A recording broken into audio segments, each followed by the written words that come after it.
السلام عليكم ورحمة الله. كنتمنى ان شاء الله تكونوا بألف خير وانتم كتشوفوا هذا الفيديو. كنبغي نرحب بجميع البنات اللي انضموا لقناة شيوات لبنى ام مهدي. الف مرحبا بكم. بما انه ان شاء الله رمضان على الابواب، الله يدخلوا علينا وعليكم بالصحه والسلامه وبكل ما كتمناو. فغنبداو ان شاء الله التحضيرات القبليه. اول حاجه غنبدا بها هو تحضير سلو او سليلو او ما يسمى بالزميطه، بطريقه صحيه كيجي لذيذ بزاف. كنتمنى ان شاء الله تجربوه، وإلا عجبكم ما تنساوش تدعموني بلايك وبتعليقكم وتبارطاجيو الوصفه مع الاصدقاء باش تعمل فائده. ونخليكم مع المقادير وطريقه التحضير.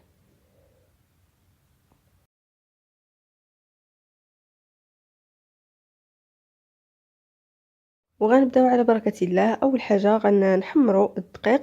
فانا هنا غنستعمل كيلو وربع، يعني كيلو و250 غرام من دقيق القمح. من بعد ما كنغربلو كنزولو فقط هذيك النخاله الغليظه، وكنحتفظ بالنخاله الرقيقه مع الدقيق. كنحمرهم في طنجره الضغط حتى كيولي اللون ديالو ذهبي. وممكن كذلك انكم تحمروه في الفرن فحسب اللي كتفضلوا. فانا حمرته في طنجره الضغط كيف ما كتلاحظوا كيجي على هذا الشكل.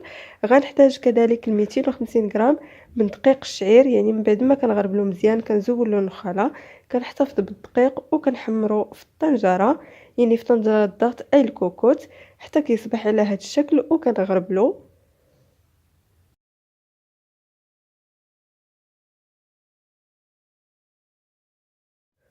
وغنحتاج كذلك 500 غرام من الشوفان.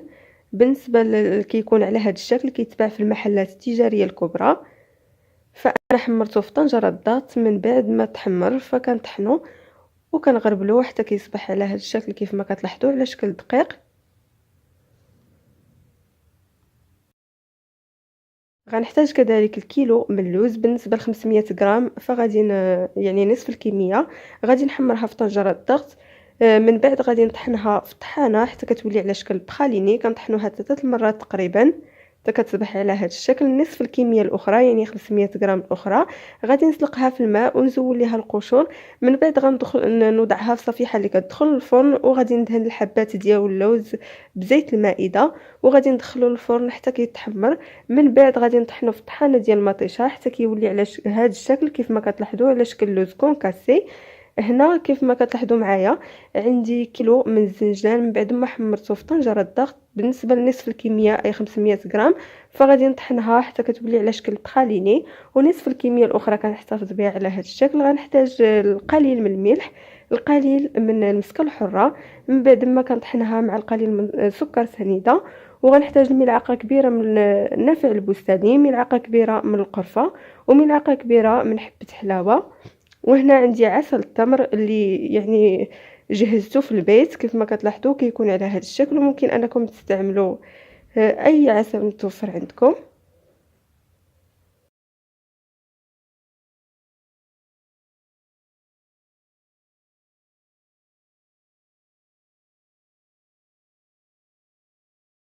بالنسبه للطريقه فكناخذوا قزعه او اي اناء اللي يكون غارق شويه غنوضعوا فيه نصف الكميه، يعني 500 غرام من اللوز اللي طحنا على شكل بخاليني.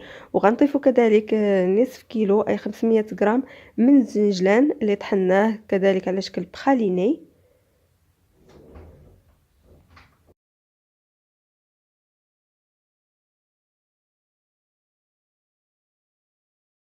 بالنسبه لي ما متوفراش عندها الطحانه اللي تكون مجهده شويه، فمن الاحسن انكم تديوها عند العطار لانه عنده هذيك الاله اللي كطحنوا على هذا الشكل. وبالنسبه للوز من الاحسن انكم تحمروه، يعني ما تقليوش لان المنافع ديالو كيبقاو احسن الى تحمر.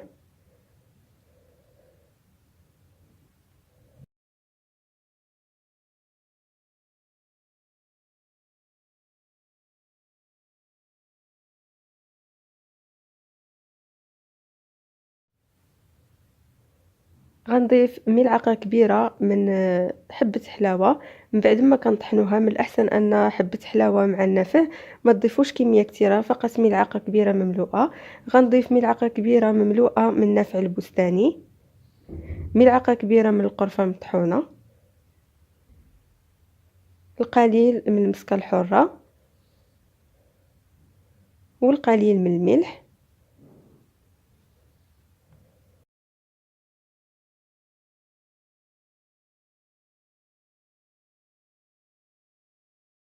غنضيف 500 غرام من دقيق الشوفان و250 غرام من دقيق الشعير. وبالنسبه لدقيق القمح غنضيفو تدريجيا وحنا كنخلطوا هاد المكونات مع بعضها حتى كيتلبسوا لينا هادوك الحبات ديال الدقيق بالزنجلان مع اللوز.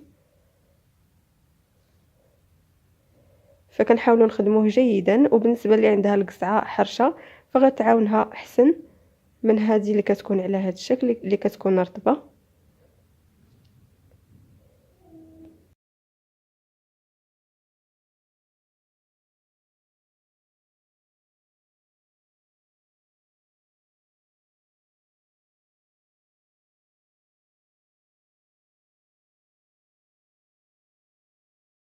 لما تخلطوا لينا هاد المكونات مع بعض كنحصلوا على خليط على هاد الشكل. غنضيف 500 غرام اللي تبقات لينا من الزنجلان و500 غرام اللي تبقات لينا من اللوز، يعني هذاك اللوز كونكاسي، ونخلطوهم مع بعض بهذا الشكل.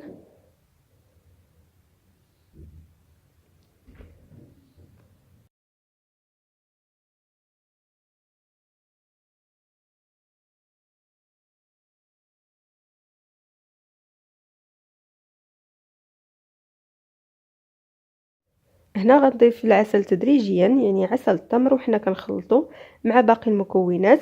بالنسبه لعسل التمر فانا وجدته في المنزل، كناخذ 2 كيلو من التمر. من الاحسن انه يكون النوع الرطب. غنوضعوه في كاسرول وغادي نضيف الماء حتى كيتغطى تماما بالماء. غنوضعو على نار متوسطه حتى كتكون واحد الرغوه من الفوق. من بعد فغادي نزولها وغادي نقص النار، يعني نخليها على عافيه مهيله مده ساعه ونصف. من بعد غناخذ واحد الثوب وغادي نوضع فيه هذاك الخليط وحنا كنعسرو يعني في واحد الكاسرول حتى كينزل كاع هذاك الماء ديال يعني هذاك العسل ديال التمر. من بعد غنوضعوا هذاك يعني هذاك الماء اللي نزل لينا من الاسفل غنوضعوه في كاسرون كيف ما قلت لكم، وغادي نوضعوه على نار متوسطه ونخليوه حتى كيصبح على شكل تمر. يعني ملي كتكون فيه واحد الرغوه من الفوق كنكونوا حصلنا على التمر، على عسل التمر عفوا.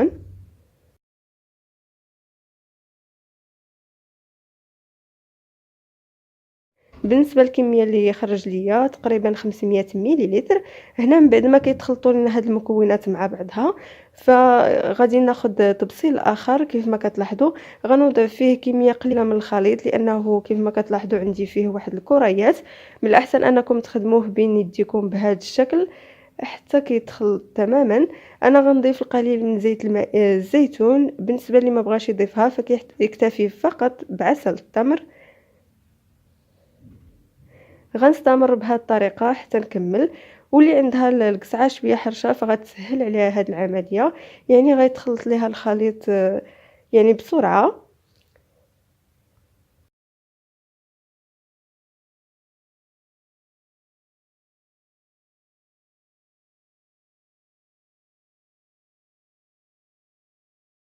اخواتي هو الشكل النهائي ديال سلو او سليلو ديالنا، كيجي رائع جدا وكل ما قدام يعني كيجي معلك ولذيذ بزاف.